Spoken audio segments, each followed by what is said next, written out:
inside Thursday night. How's it going? Alright, strip back, good crack, multi-trade podcast. Share the knowledge you know, help to make our sector grow.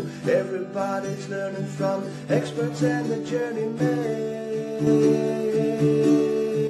Insights. There we go. Get that into you. Non-alcoholic. Love it. We're back again. What's the story? What's the crack, Steve-O? It's always great to make it back in. Yeah.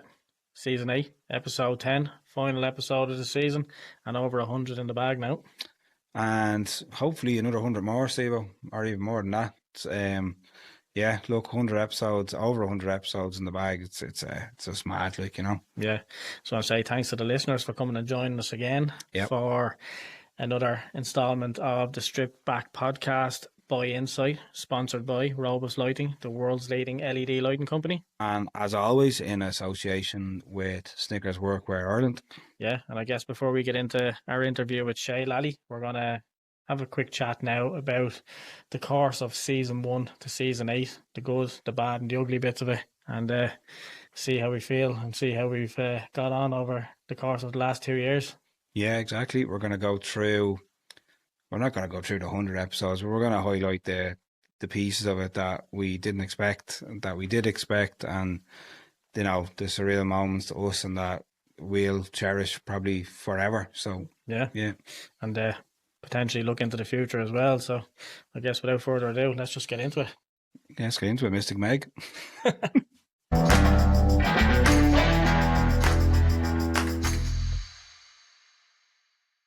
Inside the Stripped Back podcast comes to you in association with Snickers Workwear Ireland.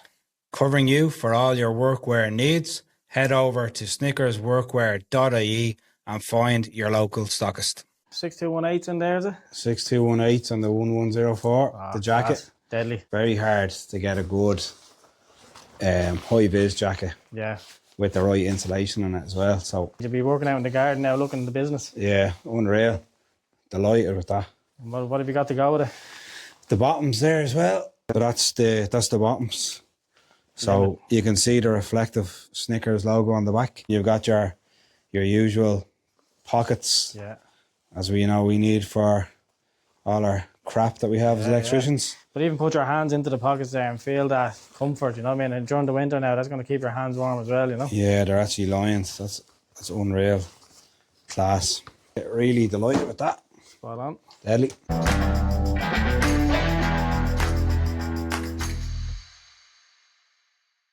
We've come to the end of another run of amazing episodes that I think has definitely put the podcast on another level and has given myself the opportunity again during this season to do a couple of episodes on my own, which I thought would be easy, but anxiety crept back in because I think myself and yourself were Withdrawal syndrome. Yeah, used to doing a lot of it together, but I know we said we'd do the road to 100 episodes being hit during the course of this season is another major milestone, one that I know I don't take for granted.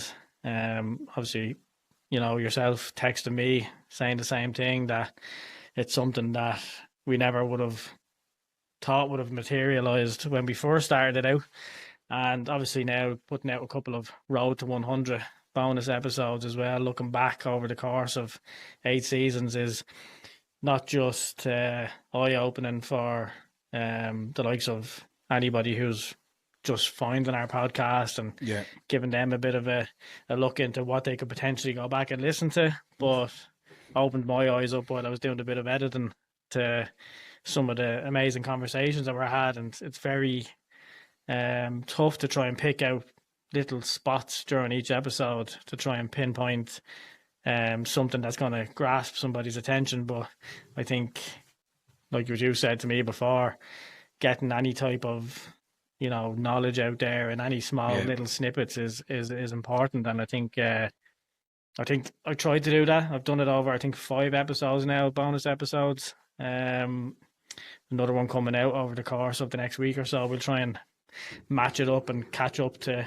this season. But seeing as we're here we're in the studio. We've come to the end of the season. I don't think there'll be a better time to rock back and look at this one. Do a bit of a recap, Yeah.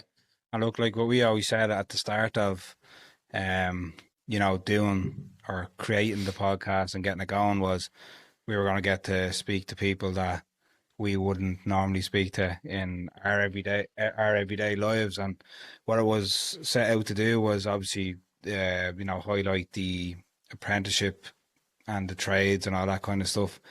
But it kind of grew into something more throughout the time that we've been doing it. But what we also use it for as well is a bit of a release for us as well in our lives. Like we can't play football anymore. We're basically broken. So for us, it's brilliant to be able to get away on a Thursday night, and spend a couple of hours in here, have a chat together, which we normally wouldn't do, outside of the podcast. Like, so, no, it's been thoroughly enjoyable. And again, like 100 episodes. I don't even know what that translates in terms of guests we've had and people we've met. So it's a bit surreal. Like, I know when we started out, it was like getting that first season done felt like eternity to get it finished.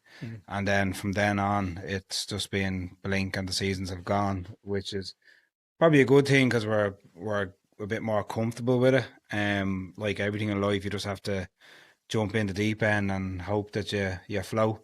But I'd like to think that we float and we're actually to keep the pun going, like we're swimming, we've got going. So no, look, I think, and like I said, with the bonus episodes that have come out, it's given me a chance as well, just not to look back at how we've grown over the seasons and got a bit more confidence along the way. And at one stage we thought, you'd never put yourself in front of a camera or you'd be doing audio all the time. And I'm looking back and I remember sitting in the van in Dunleary, taking out the phone for the first time and doing a bit of a pre-record of what the podcast was going to be about, and that went on then as the initial intro to the podcast. And going online and using early AI technology like to create an intro theme song, and just little things that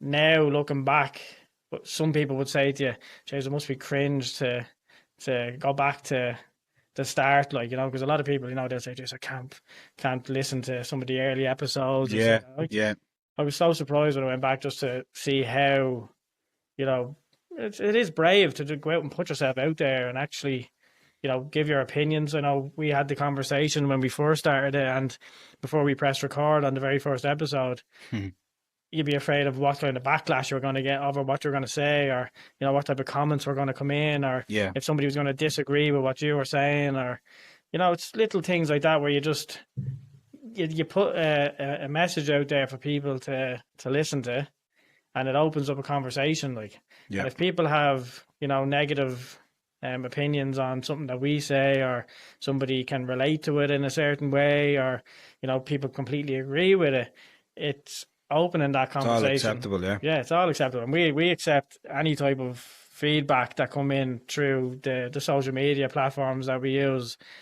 And I think without the social media aspect of it, I think it would have been way harder to grow this. In the same essence, like we're getting people in, and we might not necessarily agree with what they're going to tell us, but we let them say it anyway because they have the right to share their views. And like, in most cases when we've had people in, especially in the later seasons, we've had people in that are practicing different disciplines than we are and know way more about it in terms of whether it be about mental health or business or fitness.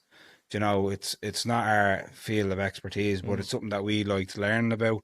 But again, like, who are we to say whether they're wrong or right? We can only have our opinion, just like people listening to us have opinions on what we might say. Like, in fairness to us, all we ever try and speak about is things that we have a bit of experience with, like, and people take that with a pinch of salt, or they might agree with us, but we're just trying to share what our experiences are in terms of maybe me setting up a business, you working in the maintenance game, starting podcasts and wherever it might be.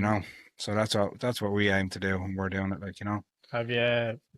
I've thought about it a bit, like as well. Obviously, going back over the seasons and the episodes, but have you had a favorite? Now, it's hard to say favorite because I've enjoyed everything that we've done so far. But is there one that sticks out in your mind since the start that you're proud of, at least?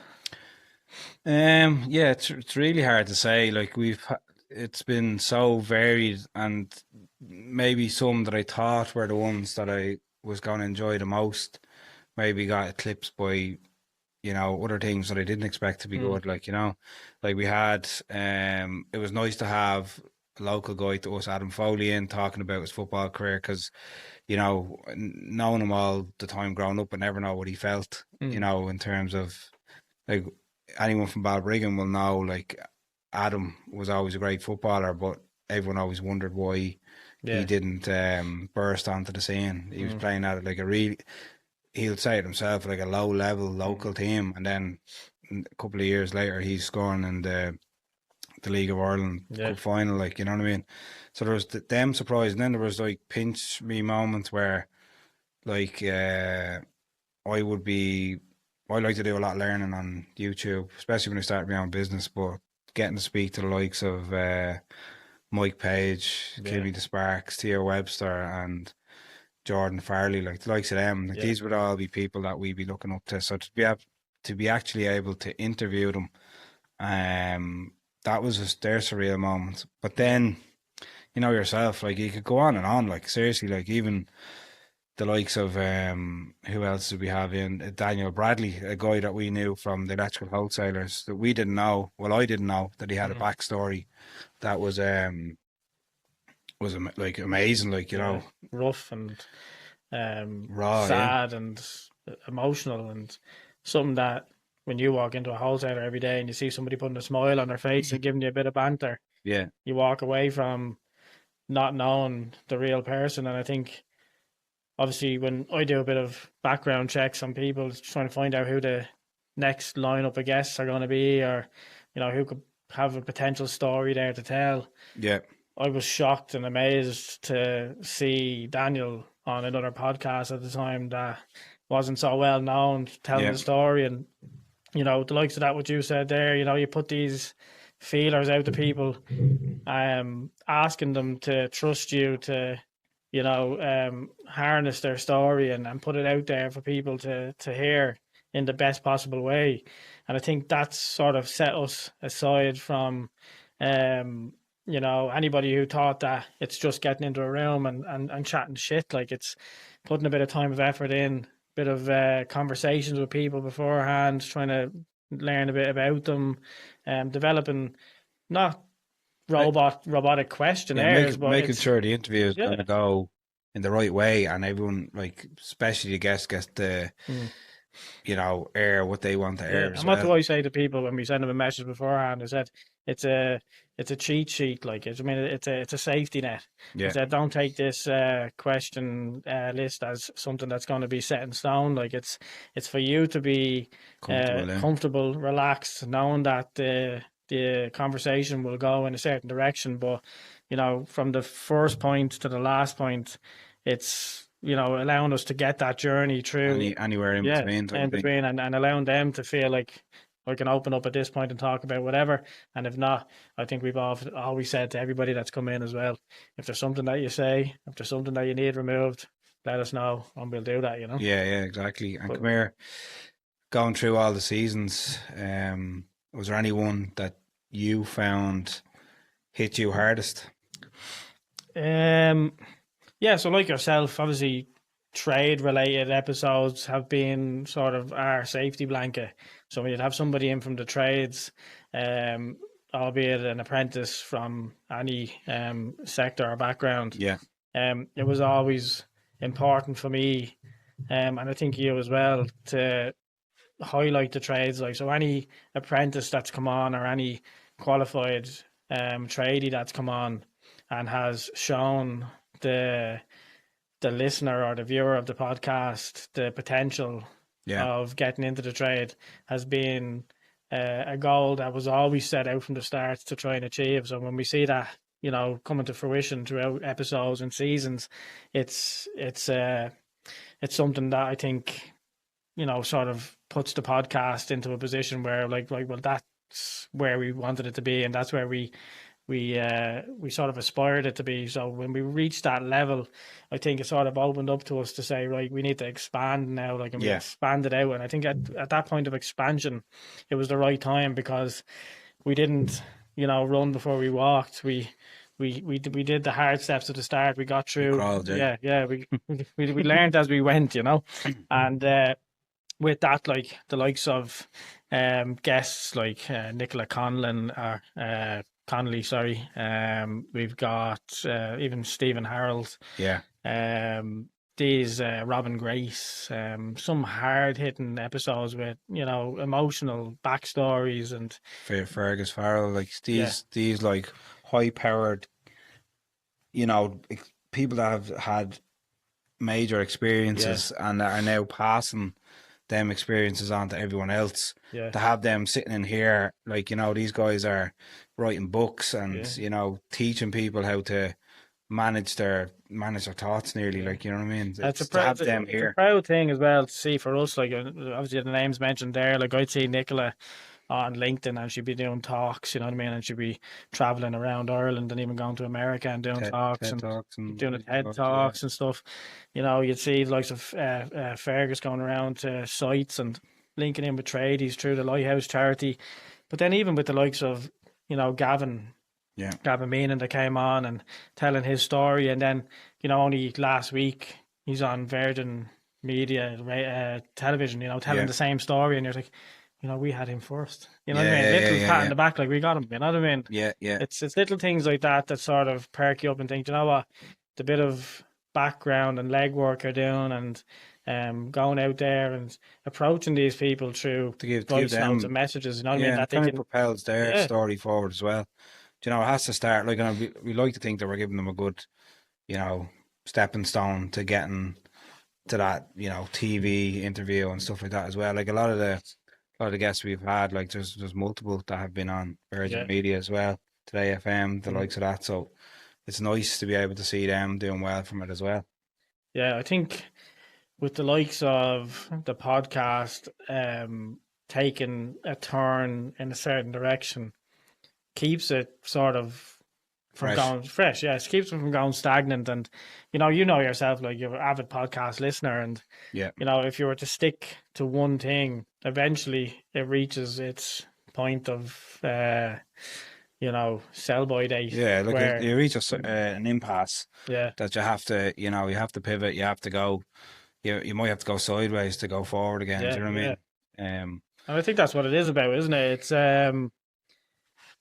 trying to open up a different avenue for growth, because at the end of the day, there's still tradespeople who are interested in hearing other people's experiences and stories from other backgrounds and business acumens, and the highs, the lows, the failures are all learning curves. You know what I mean? If you turn on any podcast, if it's, you know, Talking Bollocks, or if it's, you know, right up to Stephen Bartlett, you know what I mean?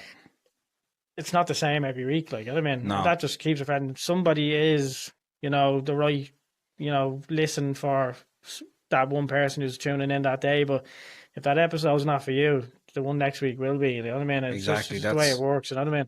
Yeah, no, 100%. But talking about that as well, like, obviously we're working our way up, like, to where we've got to now, and 100 episodes, 100 episodes, and 100 plus now with a couple of bonuses that have come out as well. Yeah. But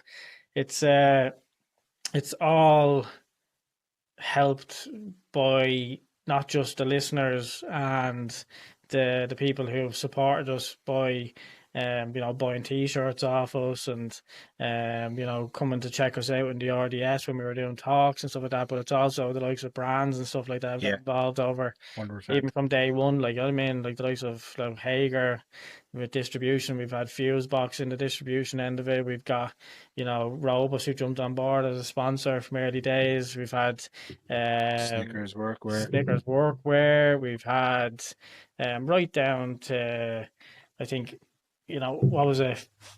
The people send us in tools to do tool reviews and stuff like that. Like, and Yeah, stuff like Remy that. Tools, the likes of them lads. Yeah, Super Rods as well. So it's little things where even CK Tools actually as well. I give CK Tools a shout out as well. Sent us over the tools for the challenge wall. You know what I mean? Yeah, they Little sponsored things like that. last year, Just yeah.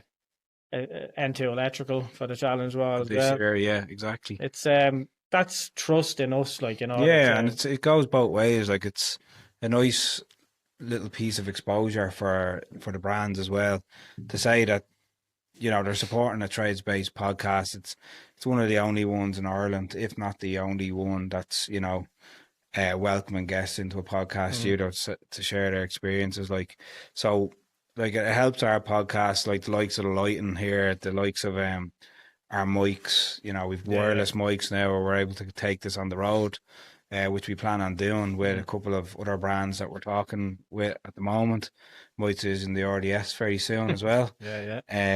Shout out Design Source. Yeah. Don't give it away. The likes of that type of stuff. Like, it's good for us as well. Like, it's nice to, for people to approach us and just, want to be part of it as well. Yeah. I don't, if that didn't happen, you'd be kind of questioning whether it's something that everybody's interested in, or anybody's interested in. So it's really nice to have that. And then for the likes of you, like, we're both connected to the same Instagram profile for the podcast, and all day I can just see the thing is lighting up. I mightn't be able to have a look at it as much as you, but I do check in from time to time, and the inbox is full of people that are interested in coming on and sharing their stories. And, like, in fairness to you, you get back to most of them and say, yeah, look, there's no story. Like, obviously we're siphoning through them and trying to get the best value out of all the, because you might have 5 people with the same kind of story, or looking to push their business or something like that, which is, like, we are interested in. But at the end of the day, like you said, we need to have a story to share as well. There has to be a bit of planning to it. Like, it just has to be, like, that people sending DMs out through TikTok and Instagram, and I give the same politeness, I give the same willing to have a conversation to everybody that reaches out. But it's always with the honesty of, look, we plan seasons, we plan episodes, and it has to have structure, and it has to have some sort of start and finish to it, with some sort of prominent theme throughout the season. And I think that's the way it's been throughout every season that we've done. Like, so we don't want to sort of divert off of that. Like, and I know we brought in, like, the separate segment within the podcast, the overload segment, which was something at the start. It was always in my mind, like, is it going to be Insight Strip Back podcast, or is it going to be the overload? And I couldn't really fully so I had to sort of combine the two of them, you know what I mean? Which I think worked hand in hand, like, because the trades episode, isn't it, really? That's it, like, you talking shit. It's just absolute overloaded shite, like. But and with that, like, it's right down to, I'll have people on long fingers, and it's up to them that when I come eventually, back, that if they're still willing to, we'll have it. Like, I mean, we'll take it. Yeah, when it's the right moment. And look, as we said, like, we're probably looking to pivot a little bit this season, and look, we're open for business. And our big push this year as well, that we spoke about, I hope you don't mind me saying, is trying to push this trade awards that we got going this year, and that we're, well, you should be extremely proud of yourself for coming up with the idea and then really pushing home, and then obviously executing in a short space of time as well. So that is something that we'd like to push. Just hearing back from some of our listeners and good friends now of the podcast, who were really, really pushing to make it a live show and at a venue. So this year, well, the end of this year, that's something that we'd like to do. So for any brands that are interested in, jumping on board, we're Yeah. open for And business, as they say. sooner rather than later as well, because obviously, like, we do have the connection with the UK, obviously through one of our most avid listeners and followers, like Richard Cockerline, like, who won an award, and that was something where he was messaging at the time, like, thinking he'd get nowhere near the chance of having anybody vote for Yeah. him. And it just goes to show that with a community together and everybody in conversation with each other, that you get that support. Like, you know what I mean? If you're dark online, like, I know, like, a lot of people would second guess themselves. It's imposter syndrome. Yeah. We get it as well. Like, you know what I mean? When we first set up the awards, you're like, oh shit, what have I just done here? Like, you could have egg in your face fairly Very easy, you quickly, know what I yeah. mean? So to have the support from, the likes of Jay Carraher and Richie Doyle and Richie in England, and the brands as well from the UK and Ireland as well, who got on board. That's the difference. That's what helped. I know there's an idea, there's a development, but then there's the backing, and that backing has to come. And like what you're advocating for there, for brands to get in and back us now early, like, see what we've done in such a short period of time in 2025, and think of how big and how good it could be in 2026, getting people together, celebrating every trade. Well, that's what I liked possible. about the awards. Like, you'll have electrical awards nights that we've been part of, that we were delighted to be part of, but it's a little bit commercialized and stuff like that, where ours was literally genuine, and from the peer-to-peer awards, like, which is, I don't know, it's kind of unheard of, like, you know what I mean? You've delivered awards out to people Trevor who won them, Mackin, Trevor, and you've seen the joy on their face, like, I mean, which I have as well, like, And I'm working for some of the people that we've interviewed, like, it just struck up good relationships, like, and like that's the same way I'll work with brands and people jumping on board with us. Like, it's just one, like, really tight knit community that just works. You know what I mean? Yeah. And like, in the meantime, like, obviously from the start of 2024, the podcast got up and running, ran straight through 2024 into 2025 non-stop, little breaks in between. Yeah. I've obviously have another addition to the household in October, little Wyatt, like, so that's another addition. So that's another thing now that I'm trying to navigate, like, around, trying to get episodes edited, get episode published, trying to get around even recording as well on certain in days. between feeds and nappy changes. So there's the lights gone changing lights, again. What's going on? But in between the feeds and the nappy changes, but it's something as well. So we've had conversations, you know what I mean, and so we're Balbriggan based, Null based, of North County Dublin based, like, podcast studios here with Robus's help, like, in the city centre, basically. The west side of Dublin here, like, you know what I mean? So it's an M50 travel, like, to have this support has been absolutely amazing, like, but it's also opened up myself and Keith, like, to the fact of, and it's potential multiple studios, you know what I mean? There's like opportunities now coming through N2 Electrical, which have been great, like, where they've offered us a space that's closer to home as well, like, so we're trying to weigh up the balance of, when the times get tough and it's harder to record, like, is that the death of the podcast? Is that the point where you wrap things up and you say it's just too hard now? But no, burn out and stuff. We don't. We think on our feet. We have the conversations. Keith's done his bit of conversations out in N2, which he uses a lot, and that's brilliant to be able to get an offer to utilize a space out there that's closer to home, that when it's needed we can use it, you know what I mean, which I think is going to elevate the podcast again, which I've thrown a couple of little pictures up on Instagram, like, to potentially what it could look like, you know what I mean, which it's excited me again. It's sort of given a new lease of life in, you know? Like, new injection into it, that's what it is, or a spark. I know we use that pun a lot of the time, but it does give you something to look forward to. And, like, on those nights where M50 is jammed and we're rushing to get here, and sometimes we can't make it, and sometimes we haven't, sometimes our guests can't make it. It's it'd be nice just to have somewhere 15-20 minutes away that we can call upon, just to get an episode in and get home as well. It also opens us up to something that we had a drive for when we first started out as well, is to have potential of products in the hand, in yeah. our hands, like, you know what I mean? And the likes of wholesalers is a perfect spot for that, you know? Exactly, yeah. And look, that's what we're gonna do this year. We're gonna be all inclusive on the brands. Like we're gonna like what we want to do and what we set out to do from the start, which was always our vision, was to maybe have a side channel where we would recommend products that we've used, that we've, like you said, had in our hand, and we've used from day to day to help fellow contractors as well. But then you're thinking, why give yourself the headache of having a side channel, like, when you have a perfectly good channel in the podcast, you know what I mean? Yeah, exactly. Yeah, well, that's it. Something to springboard, like it'll fall under the umbrella of the podcast as well. So that's just how people might have seen, like, obviously podcast name since day one, like, has been Insight, the Strip Back Podcast, but that's always been with the greater picture of Insight as being, like he mentioned there, the umbrella, like, you know. So now we've relabeled the podcast as the Strip Back Podcast by Insight, and it's the Overload by Insight, you know what I mean? So it just gives us the potential to grow it.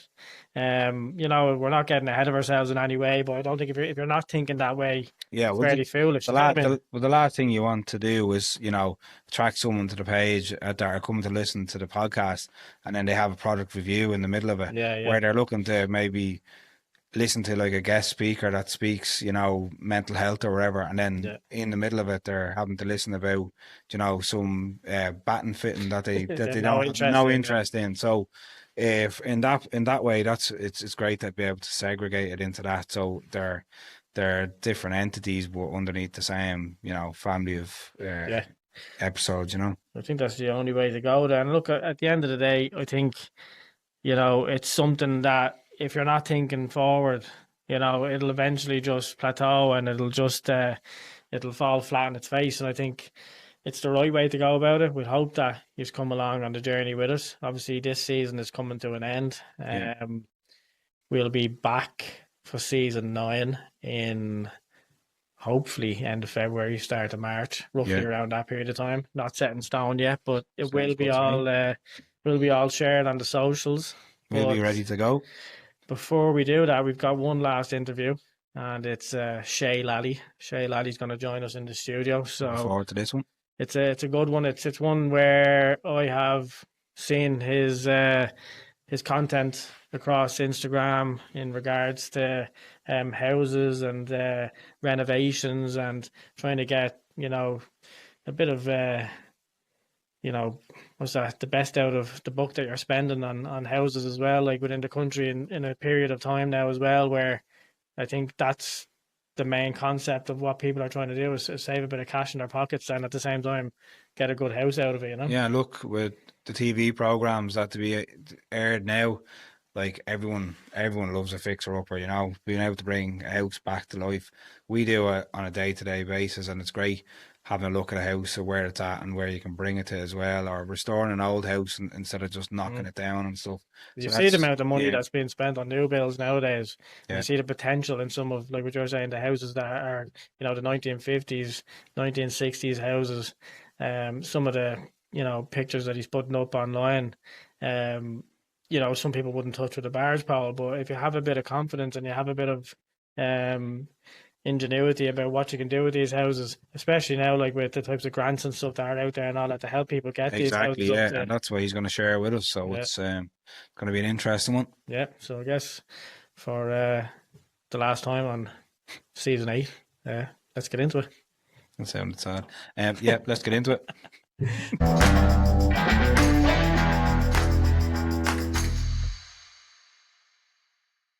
This podcast is coming to you from the Robus headquarters in Dublin, Ireland.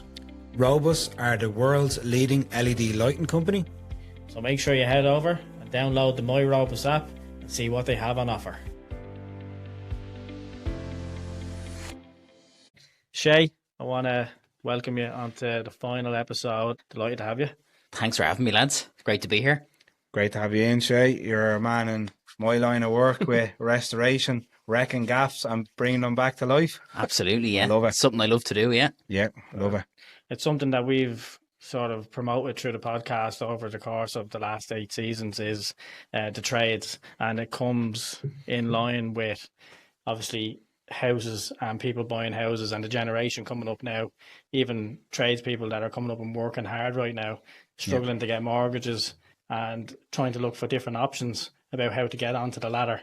And I've looked at your Instagram and I've looked at posts that you've put up, and you're giving people different avenues in order to not just get on the ladder, but, you know, keep certain types of houses alive in Ireland as well. So I think that's a great thing to get into and talk about. But what we like to do with every guest is take it back a little bit, have a bit of a conversation, get to know who you are. Not all of our listeners might not have an idea of who Shay Lally is, who the real Shay Lally is. A lot of our I'm not going to reveal the real Shay Lally. Oh yeah, absolutely have to. a lot of our followers as well are UK trades based as well. So it's great Brilliant. to open them up to yourself as well. So I guess just taking it back a little bit, maybe let us and our listeners know where you grew up and maybe what was school like. Yeah, so my name is Shay Lally, obviously. I run a Instagram page called Houses to Restore. I grew up in R10 in Dublin. And so there's two things that were in my formative years that shape what I do now. So the first thing is, because I grew up in R10, there's the R10 Boys Band. And I used to hear the band out marching, and I was always fascinated by the lads playing the drums. So I ended up joining the band, and I got big into drumming. And then my dad was a painting contractor, and he used to paint like loads of massive big buildings, and it was always like repainting existing buildings as opposed to building sites. Yeah. And I was fascinated by that as well. So I very much kind of pursued, like the way some lads would be into soccer, I very much pursued drumming when I was a kid. And then I went off and I actually did a degree initially, and I did arts. I picked a college course that had the least amount of contact hours, so I could just drum the whole time. So I went off and I did arts. I did music and geography, and I was gigging the whole time, and it was great. But it was actually during my geography part of my course that I got the idea for Houses to Restore, and that was back in 2007. And I didn't really think too much more about it, but I kind of saw all these derelict houses, and I was like, do you know what? Like, there's people moving to Navan and Cavan, and they're commuting into Dublin. Why don't they buy these derelict houses in like Fairview, Marino, or whatever, through Contra, renovate them, move into them, and they wouldn't have to commute the whole time, you know? And I kind of thought there needs to be a myhome.ie equivalent. And for people in the UK, My Home is just like Property Pal or one of those kind of property listings websites that basically features houses that are on the market that need to be refurbished, and that provides some guidance and advice for people, like to how to go about them, essentially. So people who aren't from trade backgrounds, who have no building experience, they buy one, they don't know what to do. And I kind of thought, like, if there was some sort of structure on that website that showed people how to go about it. But look, I was 19 at the time. There was no Instagram. Bebo was the thing. Oh yeah. Facebook was in its infancy. MSN. MSN. And like, Who was your Bebo top 5? Yeah, top 16, Top wasn't it? 16, what? Yeah, jeez. Hey, right, Steve, will you? So anyway, that was the crack. The idea came and went, and it was during COVID. I kind of saw one or two property accounts. Crazy House Prices was one, and then I saw another one, and I kind of thought, like, it brought me back to the idea, and then it gave me kind of a new perspective, looking at it from an Instagram perspective. So I set the account up during COVID. It was towards the tail end of the first lockdown. And I had two goals. My first goal was to post once a week just to keep myself accountable. And the second goal was to get 750 followers. And that's all I really wanted to do. At the time, it was in the back of my mind that I wanted to move. So I kind of thought, look, it'll help me to keep an eye on the market, and I'll just share what I'm seeing. Oh yeah. And look, it was great. And it sort of blew up then, to be completely honest, as in, like, it just got a massive following in quite a short space of time. I'd say, like, after 6 months, I probably had 10,000 followers. I know there's massive accounts out there, but like massive Instagram accounts, like loads of followers. But to me at the time, like, it was just mind blowing, like 10,000 followers. And then I think I got to 20,000, like in half the time again. I just couldn't believe it, you know. And I was on a bit of a roll then for a little while with Instagram, just picking up followers and stuff like that. So I went back then. I'm going to take it back a step now because I've been talking about COVID. But after I finished my arts degree, I decided I was going to become a quantity surveyor. And I went back to Bolton Street and I studied quantity surveying on Bolton Street. So I was QSing then since around 2013 or so. I worked in commercial fit out for a while, and then I worked as a consultant for small construction companies for a while throughout predominantly Dublin. But I actually also did an awful lot in London because there wasn't a whole pile actually happening in Dublin once upon a time, which people might find hard to believe, and it's not that long ago. So I ended up going to London, but I was doing the work in Dublin, and I might go to London for a day once a month, and it was class. Absolutely loved it. So I was doing that right up until COVID. I was doing that when I first set up Houses to Restore, and then it was kind of what I realised with Houses to Restore was all of a sudden I was giving an awful lot of work away, and because I kind of had the contract and background, I kind of thought to myself, you know what, I could actually do this work. And there's a building surveyor friend of mine, Tom Rooney, and he met a client of his, and they were based in Limerick, and they were looking for someone to do a job in Dublin. And he just rang me. He said, look, I know it's not really necessarily your thing taking this on as a contractor, but you've said you wanted to do something. You interested in doing it? So I took it on and did it. And at the time, that particular project, it was only a small thing really. Like, it wasn't a massive big project. That went well. And then I did a few other smaller bits and kind of tested the water with it. But the guy who I did the initial job for rang me about a year later and he said, I know you kind of tarted the place up, for want of a better word. We want to totally refurbish it now. So will you come back and talk to me about it, price it up, and we'll see where we're at, sort of thing. So we ended up delivering that. And then he turned around to me and he said, you know, it's remarkable. He said, you did this project in, say, 10 weeks. He said, we're doing something similar in Limerick, very similar house, very similar scope of works, and it took 8 months to get it over the line.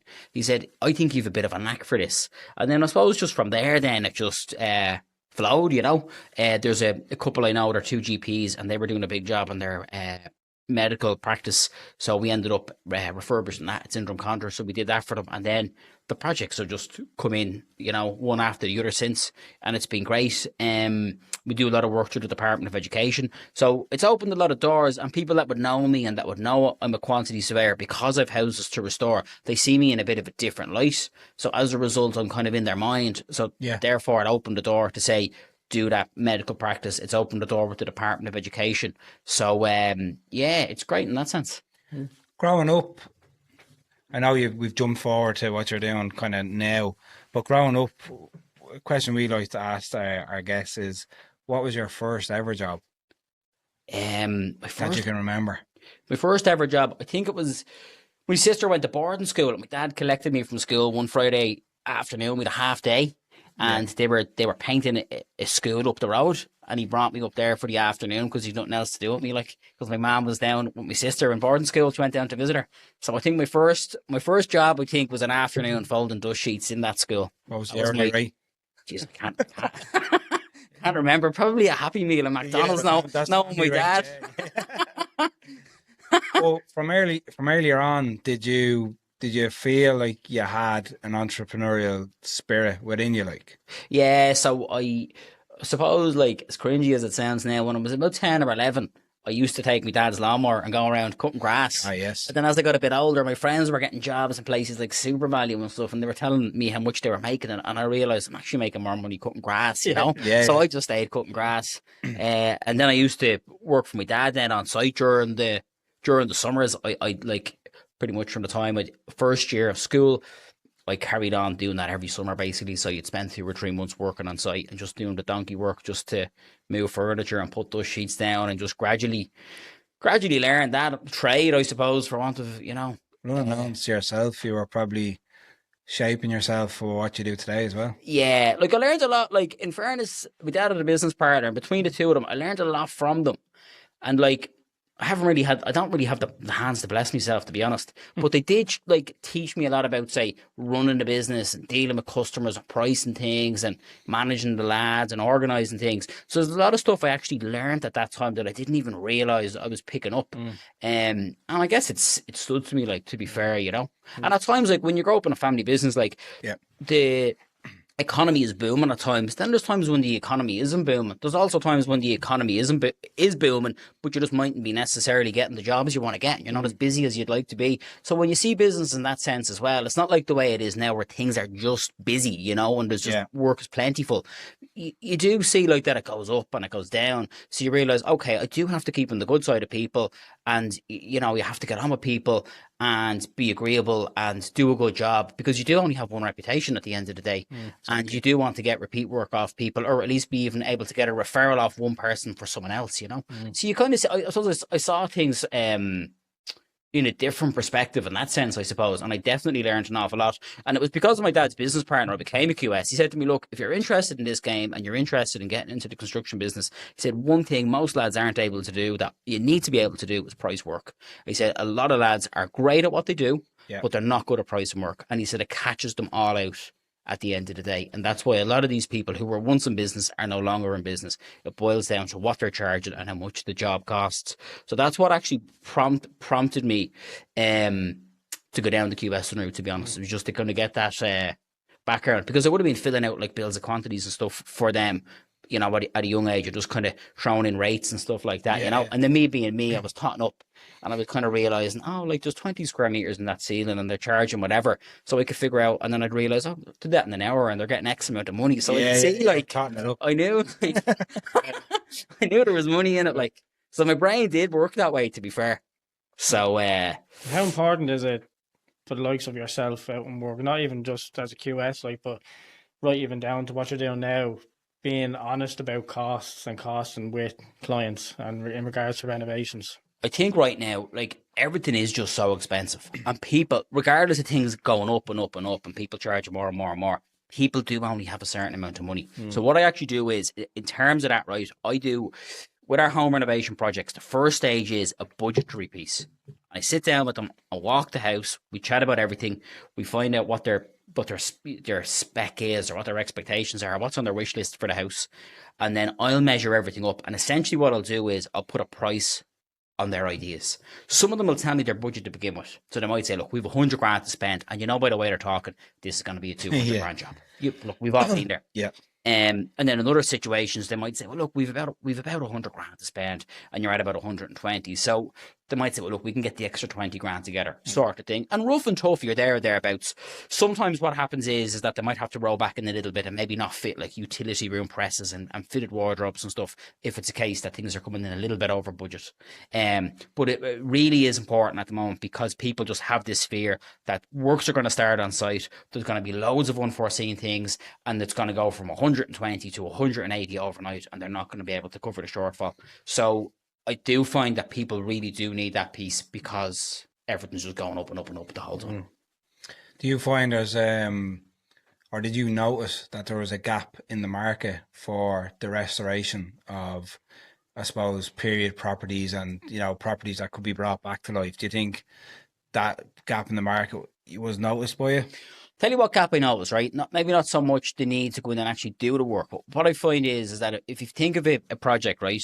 So say I said there about stage one being the budget piece, and then typically someone would move on to the design stage, where you have an interior architect or an interior designer or an architect, depending on the project.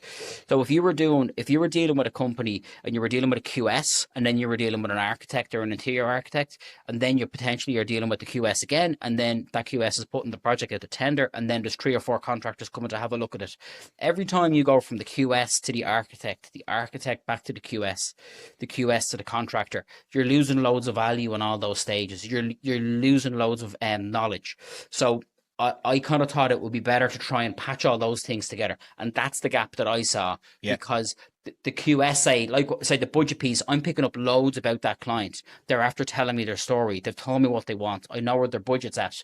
So if then they're dealing with, you know, someone then at the next stage, they're reiterating the very same thing again. And then they're reiterating it again and again and again. So we try and make it as seamless as possible. And also, because I'm meeting them initially, like we have a supply chain, you kind of get a gauge of actually this kitchen fitter will be great for them, or I think based on budget. Yeah. And you can kind of do all that sort of stuff as well. And that's kind of like, it's not that there's necessarily a structured process in place, but you can be intuitive by the way the conversation's going, where their taste is at and where their budget's at. And you're like a little bit of a matchmaker sometimes. And even in terms of their design, they might say, well, I like this and I like that and I like the other. And you say, okay, I think they'd be the best interior designer, or they'd be the best interior architect, or actually, no, you do need an architect because you want to do this. And I think in order to capture the light or whatever, let's get an architect in, you know? I know exactly what you mean. Like you're building it from within the job rather than being given a set of plans, and you know, for likes of us, like you get electrical engineer to draw up the plans. Yeah. The budget could be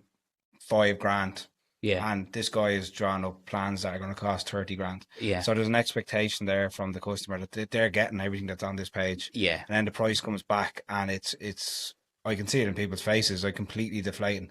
They want downlights, they want 20 downlights, and then you're telling them you can only get a pendant in the middle. Like, Yeah, yeah, because I see it. I see it all the time, but I Yeah. get exactly where you're coming from there. I put like though an electrical schedule together, even though when I'm doing that initial budgetary piece, and I'll literally go, okay, like master bedroom for argument's sake, like a pendant light, 4 double light switch, or 4 double sockets, a light switch, or whatever that's going in, and I'll have it and a smoky just to make sure like that they can see, okay, well that's actually what's included, and then they can start thinking, well, do I need more sockets? Do I want downlighters in there? What do I want? So they have all that information, you know, and then even things like for plumbing and stuff like rads, they can go with a standard rad if you want nice rads from somewhere like Best Heat. You're looking at like a PC sum of 400 quid per rad. So it puts all these things into perspective, and then they might realize, well, actually, do you know what? We'll put the nice fittings downstairs, and we'll just go for standard white sockets and switches upstairs, and we'll just go for standard rads upstairs. So it actually knocks a lot of decisions on the head before they go talking to the architect, and they're also getting stuff like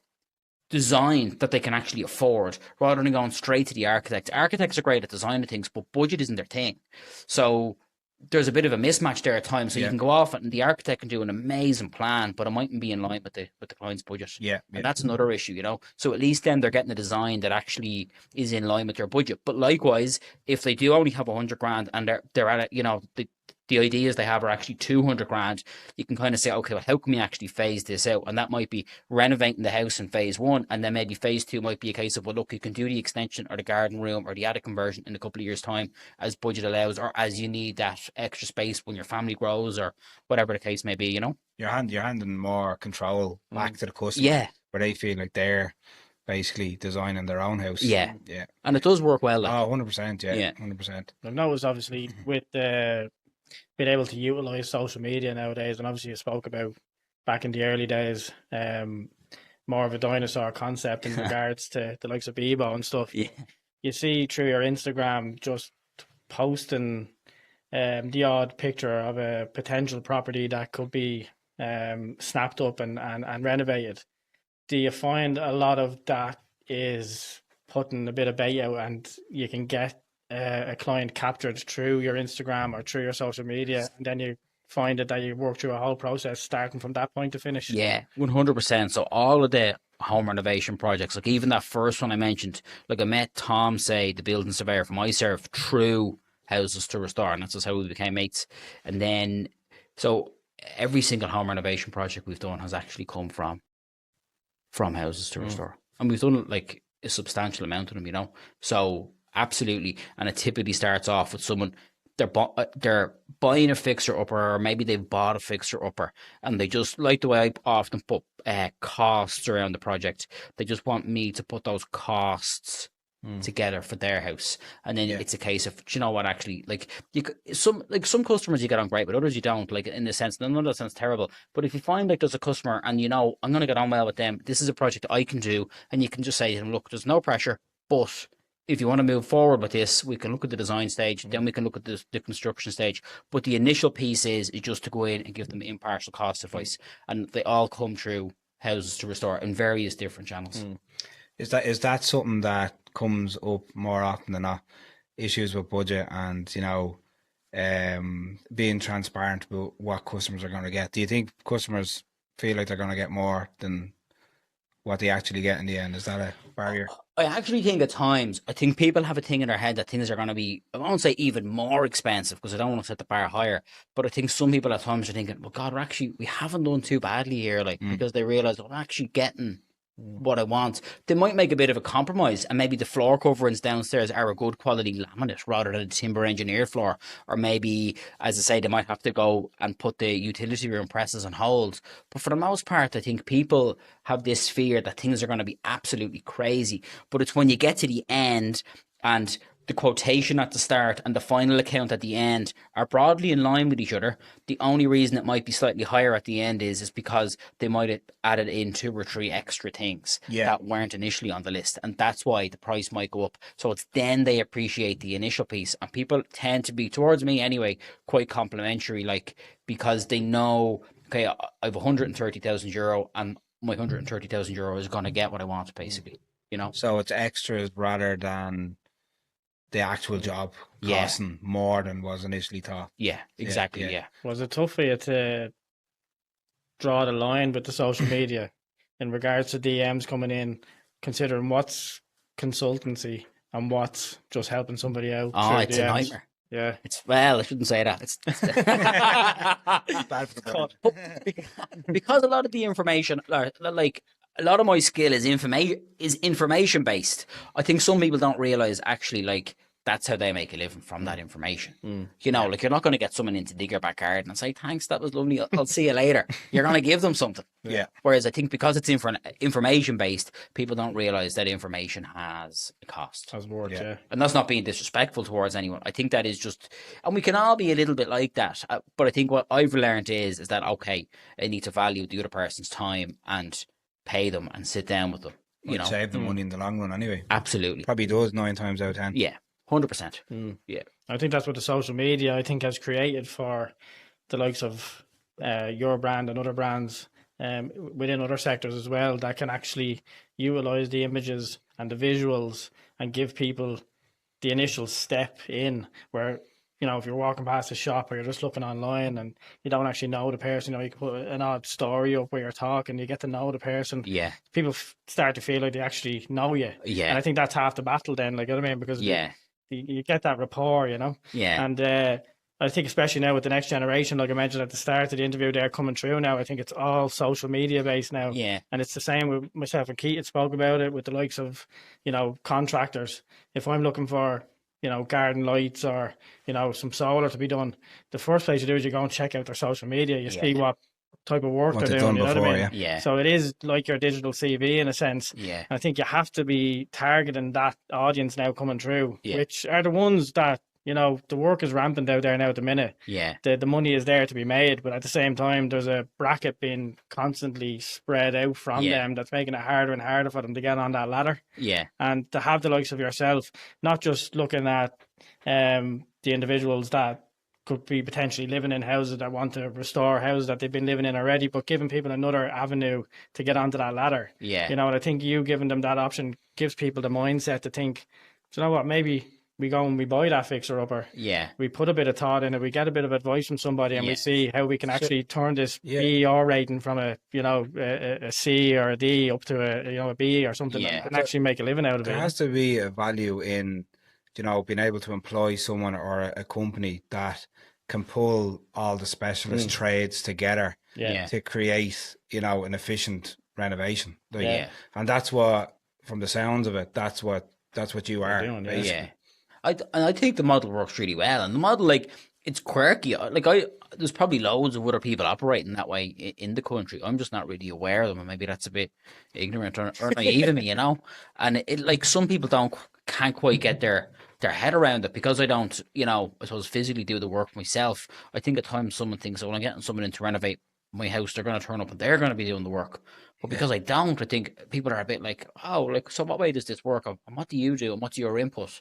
But then when people see it in action, they'll say, actually, this works way better than previous experiences. that I've had. And even on the age thing, I find a lot of the clients that we've dealt with, like, if I'm just thinking, so I'm 38 now, and a lot of the clients that we've dealt with through Houses to Restore have been older than me. There's been a few that are a bit younger, but the majority of them have actually been older, which is great, like, you know. And I think some of those people may have had other houses where they had a couple of bad experiences, and then they realised, you know what, actually, I've learned a couple of hard lessons in the past. It's cost me a lot of money, and I don't want to learn those hard lessons again. And, like, I think that's what's, you know, I won't say forcing, but that's why some of those people are choosing to come to me to have that conversation. But I think for younger people, like, what I really feel younger people though need to be aware of as well is that it's okay to buy a 2-bedroom house, and maybe in 5 or 6 or 7 years' time you're in a position to buy the 4-bedroom house that you'd love to have. Or likewise, I know in Ireland we're not wild in apartments, but, like, I live in an apartment right now. I'm moving out of it soon, but it's great. And like, I couldn't afford to buy a house when I bought my apartment, and that's why I bought the apartment, you know? So I think as well, as a nation, I think we need to just shift our mindset ever so slightly and say, you know what, it's okay to kind of have a starter home, for want of a better expression. It's okay to buy a 2-bed apartment. It's okay to buy a small house.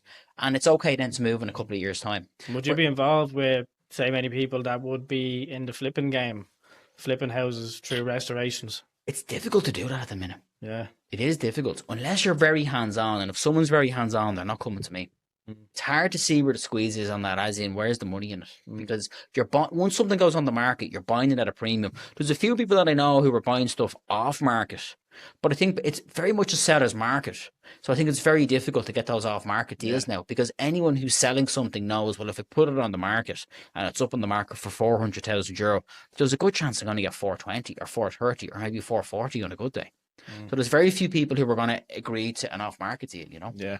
So I just see that particular part as being difficult. And to be honest, that was my initial kind of goal. When I ran the numbers and I looked at it, I realized, you know what, I'd be actually better off going off for a couple of years and renovating houses for other people. Yeah. And that's how actually I ended up doing what I am doing, basically. Yeah, well, like, look, me and Stephen are in the trades as well. Like, I can only imagine that it's way more beneficial to come to somebody like you who can pull all those trades together. Even though from getting jobs done in my own house, it's so hard to pull a singular trade in, from a plumber to a carpenter to a painter to a landscaper. But to be able to have somebody employed that can pull all them in together and have a schedule must be like, it has to be so beneficial, because like I have people like hitting up my phone for the last couple of months and I just can't get to them because we do contract work.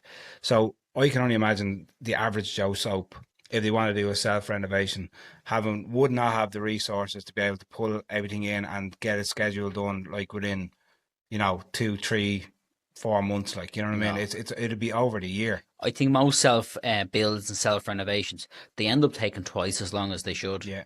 And I don't think they end up being all that much cheaper. And to the be honest. emotional stress. Yeah. And I think a lot of people who do them would say it was grand and we got through it. But I don't think if you gave them an option to choose to do it again, you know.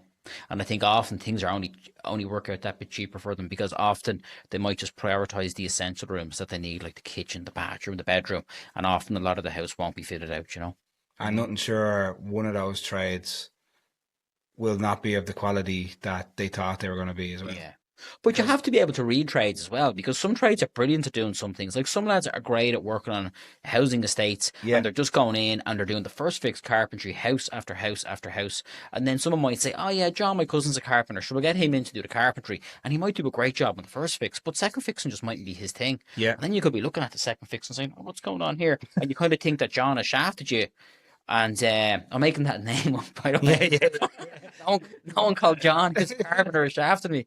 But then all of a sudden, then it's their cousin or their friend, and they've a bit of a scrap about it. And then, that's your relationship that's after falling apart, And we do hear those stories as well, unfortunately. So some people are brilliant at doing some things, but then you might get them in and they just mightn't be the right person for a particular job. I'm sure you've contacts for different people like that would be more, like you said, more geared to a commercial setting. Yeah. Or residential, like as some electricians are called, house bashers. Yeah. They wouldn't last on an industrial site. Absolutely. You know what I mean? And vice versa. So I see where you're coming from with that. Is there education then involved then on your end, or to know for a restoration end of things, the time of the original house is natural build, that if somebody's looking to restore it to what it was before, you're going to need to know who you're contacting in regards to... You need a few specialists for certain things. Like, you need to be educated in that sense. Like, you find yourself sort of upskilling yourself in that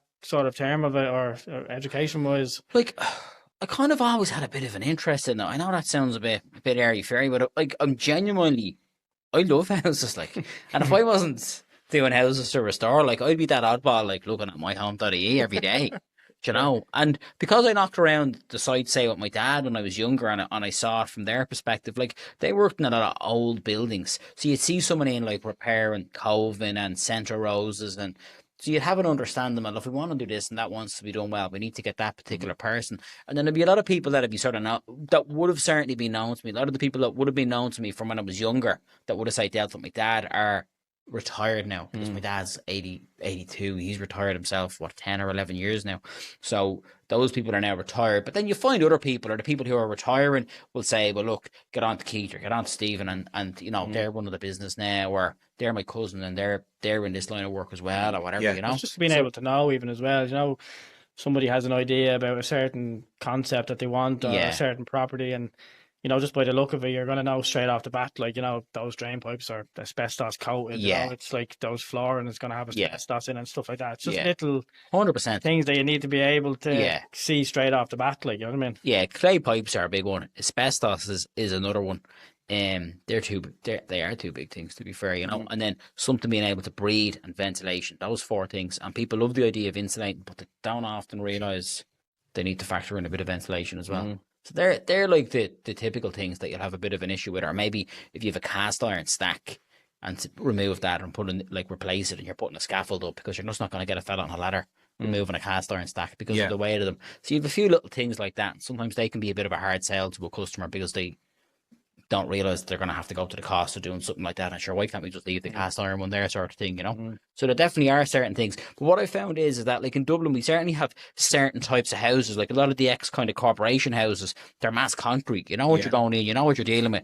And then, like, Victorian houses, like, I won't say they're all the same, but they're quite similar, you know. Yeah. You're gonna have the problems you're gonna have in one, you're gonna have sort of in another, you know. There's some houses then I won't touch, like you know, the kind of little kind of small artisan cottages. But don't go near them because they just need so much building work done to them. You're taking the roof off them, you're putting in new joists. People often want to put in a second story or a bit of an attic room and stuff. We just don't do work like that. Did you get much work on the thatches as well? No, never. No. I knew a guy that through the family, like, that was doing a lot of thatch restoration, like, and he'd be coming home and he'd be telling me, like, there's some money in it, but there's some amount of heartache in it. I can imagine. I think the restoration of that, like, and trying to get it perfectly right, and then the amount of storms we have in Ireland as well, like, and getting calls for thatches coming off and stuff like that, like, it's just the likes of insurance as well with fires and all with them as well. Like, I was thinking it'd be something that I'd definitely stay away from, you know. It's difficult to get insurance though if you have a thatched cottage. Yeah. Someone I know bought a cottage in Malahide and they refurbished it and they'd awful issues getting insurance. They did get insurance in the end, but I think the house sat empty for a while because of the insurance issue. Yeah, it was a bit of a nuisance. There's little things like that. People, that's what I said. It's talking to the likes of yourself, like, and just getting a bit of advice from people. Yeah, people bull into it and just buy it and think we're going to do this. Yeah, should have asked that question first. Like, no, 100%. Yeah. Is there any project that you've done today that you're most proud of? We did a beautiful house on the South Circular Road, and it was one of the first projects that we did. They're lovely houses there. We're doing one there at the minute. They're lovely. They're just good bones. Yeah, like red brick. Yeah. I actually shared a few photos of the kind of entrance hallway yesterday on my Instagram page, and like the comments and stuff. People loved it. And split level. Yeah, they're actually beautiful. You know, so that one, and we managed to, like, kind of, I suppose, connect the old with the new. So, like, the original reception rooms are very much original reception rooms, but then when, like, there's a little hint as you go down, you can see like a crittle door with like reeded glass, and then you go into a kitchen. We didn't extend the house; we just put in a slider. Kitchen's really sleek and really nice. There's nice, large, wide format tiles. It's just really slick. There's a hidden toilet under the stairs. Like, it just looks like tongue and groove board, and there's no handle. It's more like there's like a little kind of I don't even know really what you'd call it, more like a little kind of clip almost, and you just pull the door open. So you wouldn't even know there's a toilet there. It's class. And then upstairs, we built a curved wall where the bathroom is, and that's where the shower is. So there's just a few little details in it. That's definitely one. But that medical centre, that was a bit of a showstopper as well, like, because it was in bits and it really turned out well. But then we do a lot of the neurodivergent classes, the autism rooms in the schools. And we've done some of those spaces and they've really turned out really beautifully, I have to say. Like, we did follow some of your stories on Instagram. Yeah, it's very good. Like, really, like, we did one in Tyrrellstown and it was just like, there wasn't even anyone in the room, but the room just had this, like, special energy simply because, like, the floor cover and the colour they chose and the colour on the walls, it was all just very calming. And there was this lovely feature wall that we installed, and it was like a strip light going along the top of it. It was just class, you know. And do you get to go back after that's all done then and get to see it in use? Yeah. So actually, for that school, they were featuring on the TV.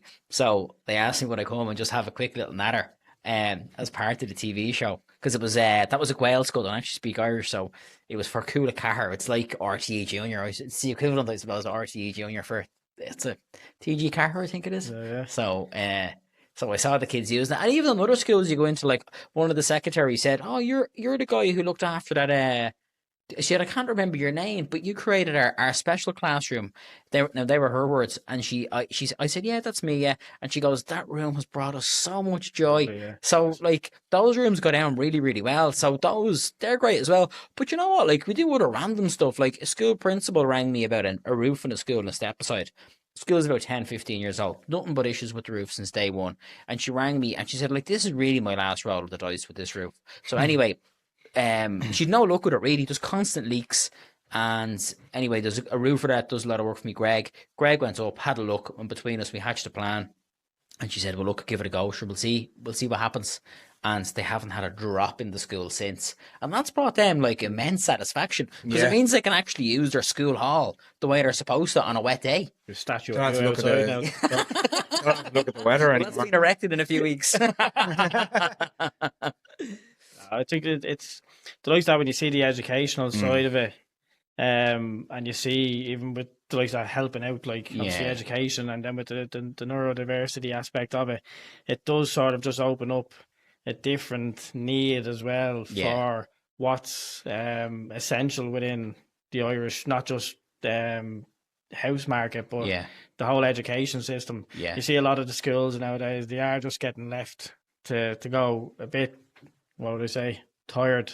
Yeah. And the likes of that there, being able to see the potential, especially on TV then as well, like promoting that out then to the Yeah. rest of the country is a great thing to do, like, you know what I mean? Do you know what though? I'm just thinking of where we're located. So during the summer, we actually painted the outside of the Harris building. You know the Harris, they do trucks and stuff. Yeah. And that looks like a new building now. Yeah. Since That's the lads, cool building. the Yeah, lads- looks like NASA or something. Yeah. Yeah, it looks absolutely class. Good So job.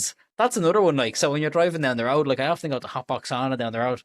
So you're driving down the road So we did that. and you look at it. I do love doing that, I have to say. There's a school actually. There's a school in Ringsend that we did. Whenever I go over the toll bridge, I always get confused between Eastlink and Westlink. But whenever toll bridge is beside the Tree Arena, the school's into your right hand side, Ringsend College. I do like it, and I think that looks great. You know, Is that surreal for you? Huh? Is that surreal for you? Do you think? Or I don't know. I do get a kick out of it, but I think anyone who works in construction or anyone who has a parent that works in construction, like if you were to knock around with my dad for a couple of hours, every second building he's worked on. Do you know that kind of just way? another Wednesday, like Yeah. Do you promote online that that you speak Irish? Do you promote to the Instagram page? Was Yeah, a bit of fine. work cost Gaeilge? No, do oh we? man. Not really. Like we get some stuff in the Gael school and not all right, yeah. And then there's a friend of mine, Kuan. He has a show on News Talk called Splunk. Yeah. So I'm actually on that next Thursday, funnily enough. So it's recorded on a Thursday and then it goes out on Friday evening. Yeah. And then it's like a podcast as well. So I there's just two think you can sides throw to up it. the old pictures on your Instagram, one in English, one in Irish. Yeah, The money still looks the same, doesn't it? It's such a cool thing to have, though. Just your native tongue. Like my son is in a Gael school as well, and he's proper fluent. Like Nina would be like Montessori type of thing. Yeah. So he's done it since day dot, and it's just so cool. Like I have a friend that he's a detective in the guards, like, and he's fluent from Kerry, like. But listening to the two of them speaking together, it's just brilliant. Like, Yeah. And I went to Benina, so I went to a Wales school, yeah. So that's where it came from. But it's one of those things. I suppose you're just used to it. So you kind of, I won't say you take it for granted, but it's just something you do, that sort of way. You mentioned at the start of the interview about your love for and the passion for music. Yeah. And obviously you've got the mobile music workshop, yeah. Yeah. So I have I set up a music education company back in 2011 called the Mobile Music School, and I did it when I went back to Bolton Street. I was gigging, as I said already, and I had to kind of stop gigging because it was a part-time course and it was mainly evenings, so it just clashed with the gigging. So I needed to find a source of revenue, basically. So that gave me a bit of flexibility. So I set up the Mobile Music School, and the idea was to teach music in schools, basically. So I set it up initially, and it was a sideline, and then I went QSing for a fit-out company. And when I was kind of QSing for the fit-out company, I realised now that's actually the better option for me right now. So I left the job in the fit-out company, and I focused on that pretty much full-time for a couple of years during the recession. and grew it. And then I got to a stage where it was basically too good to let go, you know, in the sense that like it turned into a solid little business after a couple of years, and it was great. So basically what we do for the most part is we offer 3 different options. One is a 1-day workshop, one is a 6-week program, and one's a 30-week program. With the 1-day workshop, it's mainly drumming. That's the big one that we do for the 1 day. Then the short programs that we do, the 6-week. We've 2 that are really, really popular. One is ukulele, where the whole class learns ukulele together. And then the other one is a program that we developed called Let's Explore, and it's based on the primary school music curriculum. And then if a school does the 30-week option, it's either Let's Explore they go for, ukulele, violin, tin whistle, or recorder. So it gets kind of instrument based with the 30-week programs. Because you're there for so long, it just makes sense to actually teach them a tangible instrument so as they have that. And like there's many schools that we're in, like some of the schools that we're in probably since 2014, 2015, certainly 2016. So like there's a whole culture and a whole community and a whole interest in it, you know. It's not just some random thing they do every now and again. It's very much part of what they do in that school, and it's great. And then during COVID, like I got a call, to cut a long story short, to put a band together. We put a band together for a school, and it worked well. We made a few tweaks and we did it again, and it was better. But then I got another call off the same organisation, and they'd been given a considerable amount of money. So we developed this program or this project rather, where we brought a 30-piece orchestra into schools, and it went on, I'd say, for roughly around 2 years, and in total we brought it to 35 different schools. Jesus. So initially, because of COVID, it was outdoors, and then as the restrictions changed, we could actually do it indoors and stuff. So it kind of evolved, changed a little bit. It does help in Ireland, doesn't it? Yeah. Well, it does, because the wind, it was a bit messy with the sheet music on the music stands, and it was going around schoolyards. It was a bit tricky. But so we did that, and that was actually really special. Like that brought like the business to a completely different level. But I'm lucky, like I have a great team of tutors that work in that business, and then I have 2, I've Fiona and Claire who work in the office, and they're absolutely amazing. I'd be like lost without them, and like they keep the show on the road. So yeah, that's something I always like intend on doing. And I think people think when they hear me have houses to restore and that I'm a QS and that I'm also involved with that, people think that it's, you know, it's a bit odd or a bit of a weird combo, but no, it's something I'm very, very passionate about. It went hand in hand from the start, so why change it? Yeah, no, 100%. Yeah. Do you ever get a chance to shut your brain off, or does it just constantly going? I'd say you're the 5th. I got to move house now as well. Moving house. Throw that in the mix. Yeah. No, I have a busy brain, but do you know what? I've had to learn how to like focus my thoughts and focus my energy, because like I often just see other opportunities and other things I could do. But you have to say to yourself, well, you know what? Like maybe I should just stay in my lane and really focus on what I am doing, and like do those things really, really well, and try and grow those things without kind of bringing additional bits and bobs into your life. And like, who knows, in a couple of years' time, we might sit down again and I might have something different on the go or whatever. And if I do, or some people think there's going to be a massive recession. I don't. But if there is, maybe, we'll all have to correct course and we all might be doing something different, So never say never. But right now, I'm very much focused on the things I do have. There is a developer in me. Not that I've ever developed anything, but I would love to get into a bit of Are you any good at delegation? Are you any good at delegating? Yeah. I wouldn't, like in the music school, between Claire and Fiona, like everything is, they'll tell you, like everything is delegated to them, and then on site, like everything is delegated to all the lads that are on site, Yeah, no, I've actually no issue in doing that, to be honest, because I think when you start out in business and you're young, you try not to delegate anything, and it just catches up with you. You can't put those hours in. You just can't do it. Yeah. And even just your brain, like there's only so much your brain can actually do, and physically there's only so much you can do. So no, I've no issue with delegating. Once you have the right people, I suppose, but it makes it a lot easier.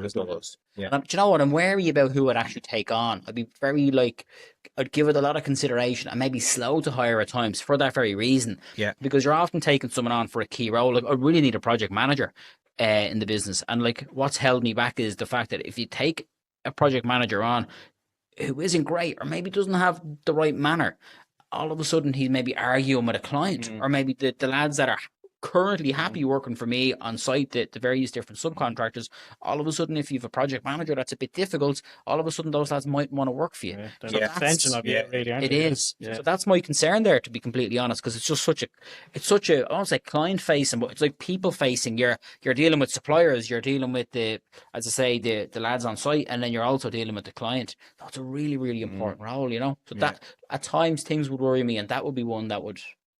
That would worry me, yeah. And even with the music school, like we used to do these after school classes as well in that business pre-COVID, and we stopped doing them with COVID. But they were great because you could take someone on to cover, say, 2 afternoons of classes in a school, and it would give you a chance to see what they were like. Okay. And it was like a kind of, I won't say an audition, but it was a little kind of test of waters, and it was grand. And you could figure out, well, they'd actually be really well suited to working with us in the classroom during the school day. Yeah. But now, because we're not doing that, so it's harder actually to take a tutor on, because again, they're in front of the kids in the class. There's a teacher sitting at the back of the classroom, maybe, or beside them. And schools only have so much money. So if they're not happy with somebody, you might lose that, you know, and you don't want to lose that. Your arm might be twisted at some stage, or you might just have to make that, take that risk, though. Yeah, you know what I mean? 100%. You have to. Yeah, and it's just finding the right people. No, absolutely, yeah. Yeah. It might be a cliche question, but would you give your younger self any advice to do anything different, or would you stick to the same path? Even within the same sort of journey, would you do it differently in any way? Yeah, I would, yeah. Not that I have any major regrets. I think I would have looked, because I set the music school up initially as a bit of a sideline, I didn't think of some aspects of it in a long-term basis. So say like with things like program plans and lesson plans for the music classes, I let the tutors do that.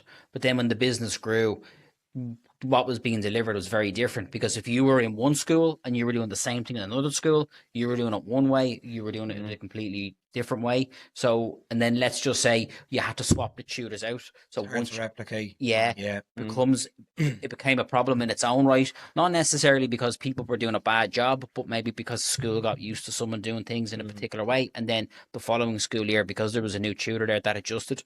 So I definitely would have looked at that differently, and I definitely wouldn't have offered as much stuff with that business in the initial years.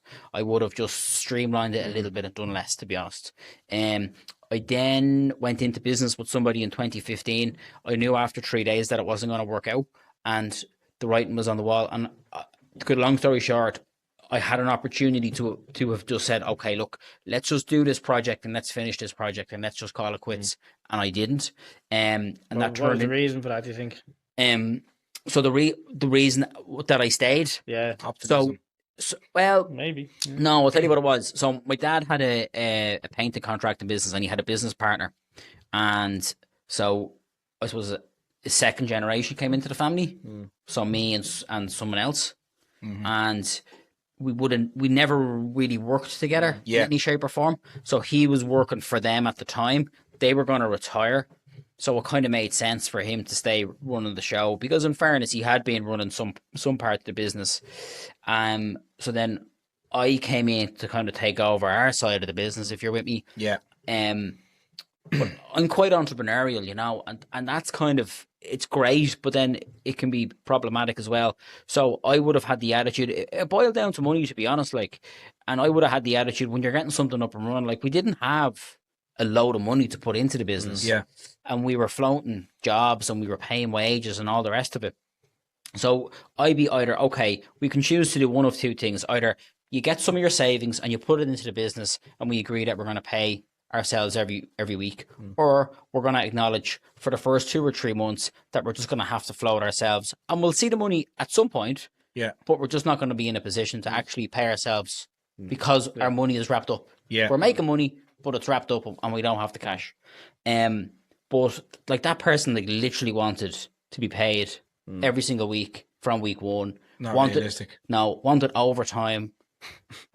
And it was just like, this Thinking is like an employee. Yeah. And then I realized, this isn't going to work. Do you think there's a problem with partnerships in terms of going 50-50 with someone? Do you think there's no real leader there. There's no real boss. Do you think it's more beneficial to Unless you go have the same mindset, I think. Is that 70-30? So there's one true, leader within the two people, and the other person takes the 30. I think anyone who stayed in business together for a long time put the business together it came together in a very informal way, and it just sort of worked. Yeah. And people assumed roles. So I look at my dad and Dermot like that. They worked together for not for a very long time, but they did work together for maybe a year. An opportunity arose, and they went into business together, and they're in business together for 45 years, and they got on very well for 45 years. I know of someone else, similar situation, but then I know some people who sat down, tried to structure it all, put it all in place, and it just didn't work. On paper, it worked, and in reality, it didn't. So that isn't really answering your question. I think it's difficult when you have two people side by side and they both own something equal. It's difficult for one to hold the other accountable. Yeah, who's calling the shots? Yeah. Like who does the book stop with? Or Yeah. in your case, it was two different ideas. Yeah. Obviously one person thinks they're right and the other person thinks they're wrong. Yeah. And then it just butts. Like what we tried to do was I'd look after the commercial side of things, so pricing, estimate, tendering, QS and the payments, accounts, all that sort of stuff. And then they were to look after the kind of operational day to day. Yeah. Setting lads up, making sure we had lads, getting through the work. Both as equally important as most people that have a business will know. Yeah. But what ended up happening was it ended up becoming a bit like this because there was times where I had to go in and save the day. And for some reason then there was times his phone would ring, but he wouldn't say to me, oh, will you go over and meet Keith or Stephen or whatever and price that job. He just go and price it himself. There was no structure to it. Yeah. And it just became a mess, to be completely honest with you. Like a coercion in it. It's just like,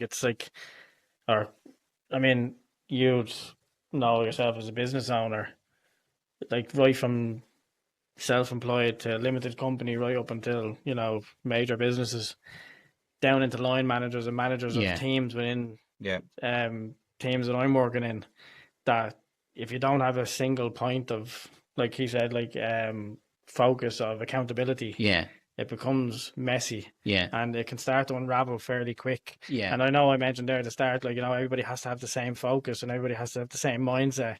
But like that, when the real world issues start coming into play, I think all that mindset and focus can sort of dissipate over time.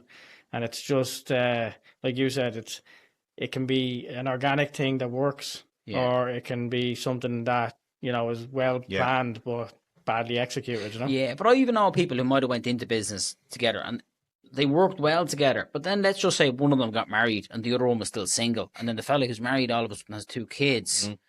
His life changes. And then the other guy, like the guy who has the 2 kids, doesn't want to do Saturdays anymore, or just wants it to be a bit more 7 to 3 or 8 to 4, or maybe he doesn't want to come into work until 9:30 and work till 6 because of childcare or dropping kids to school. It can be the opposite way as well. Sometimes that person has more overheads and has to work the Saturday. Where your man is out on the lash on the Friday night. 100%. No, you're right, yeah. So it just, you are right there, So it just depends, and so life can kind of get in the way in that sense. Do you know?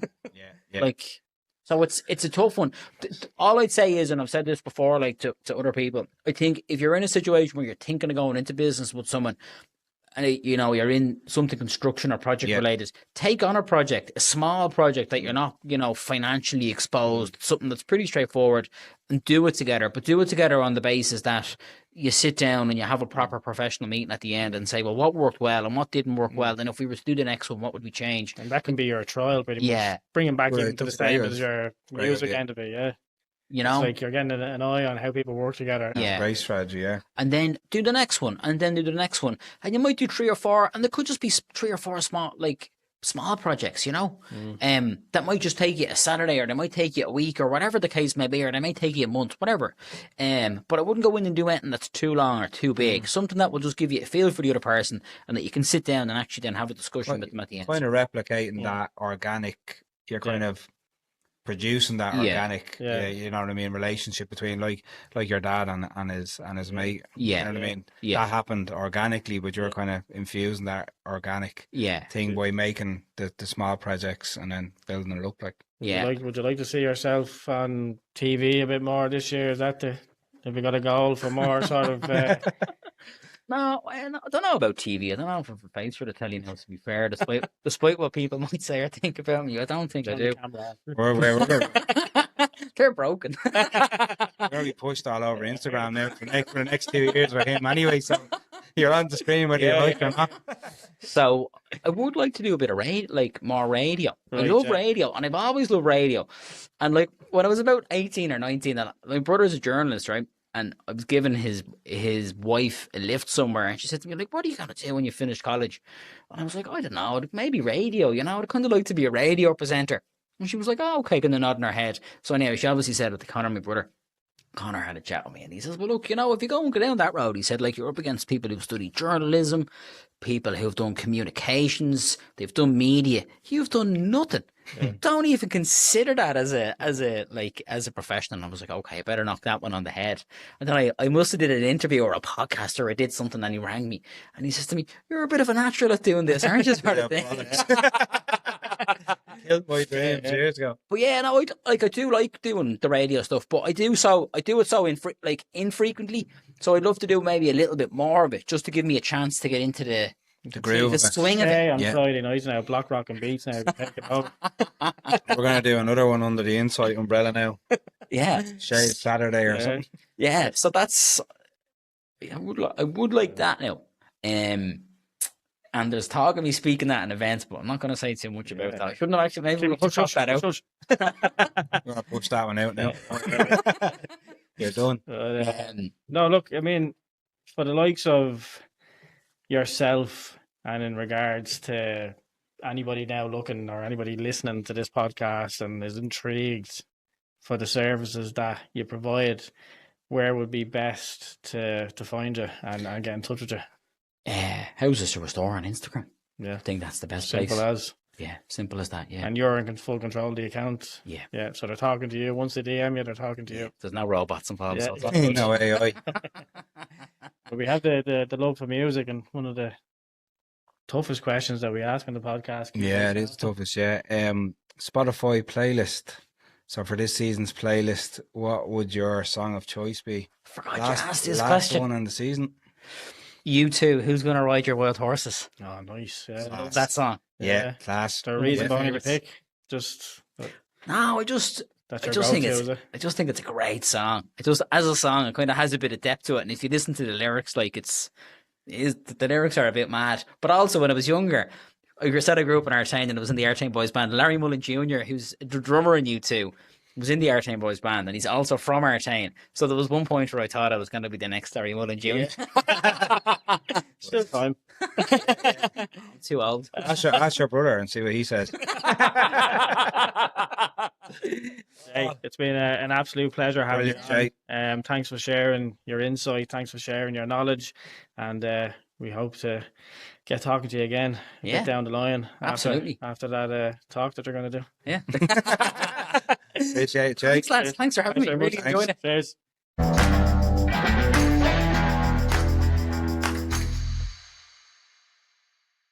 Right, that is it for another episode, and that is it for another season of the Strip Back Podcast by Insight. Yeah, massive thanks to all our listeners that have been with us all through the seasons, not only this season. So, yeah, big shout out to them. Yeah, and a big shout out to not just our guests today, but the guests that have joined us across every episode of this season. So, big thank you to them. Yeah, and again, we'd like to shout out our sponsors. So, our friends at Snickers Workwear Ireland, who have always supported the podcast.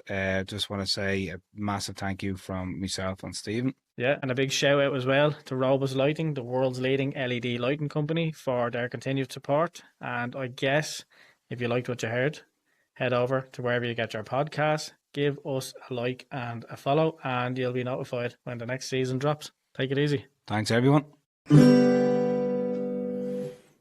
Inside Thursday night, how's it going? Alright, strip back, good crack, multi-trade podcast. Share the knowledge you know, help to make our sector grow.